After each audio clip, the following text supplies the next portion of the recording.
There's a camaraderie in the military that I think the church could learn a lot from.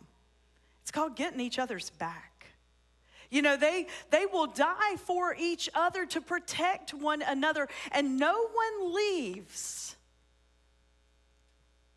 until everybody's together. The whole mantra is you do your absolute best not to leave anybody behind. Do we live that as a church? Do we have that not just us, we West here, but I mean like the universal church? I mean, we worship this God who one of the founding stories in Scripture is that this man heard this nudge from God to leave everything that he had and follow God, and that God would provide for him. God would give him all that he needed. We don't live like that. We need more stuff. We want our security of our jobs and of our homes and of our money. We want that. We need that. We crave that. In Scripture, these people were willing to follow God.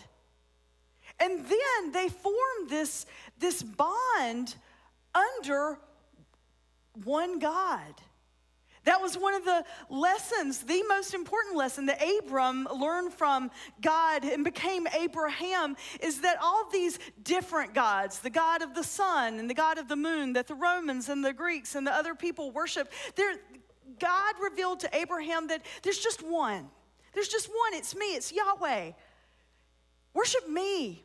And so Abraham does. He embraces that relationship with this one God. And then he goes and he forms this, nation of people, the Israelites. And they feel this oneness, this unity with God. And then, they start, and for a couple of thousand years they exist. And then they needed a glimpse of God. They needed to understand God, to see God, to feel God. And so Jesus came and he showed them God, the very character and the very nature of God.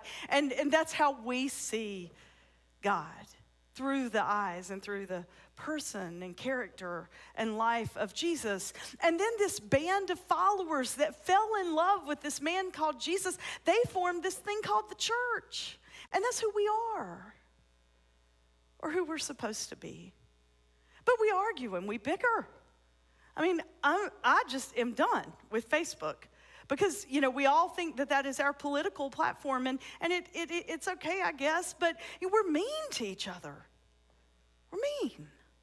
There's got to be a way to be united and respect each other and respect our differences and respect the people that are in our public office and pray for them. If you don't like them, then pray harder. I'm serious. We get so messed up. We get messed up. We get about our agenda. We get about things we want things to be our way.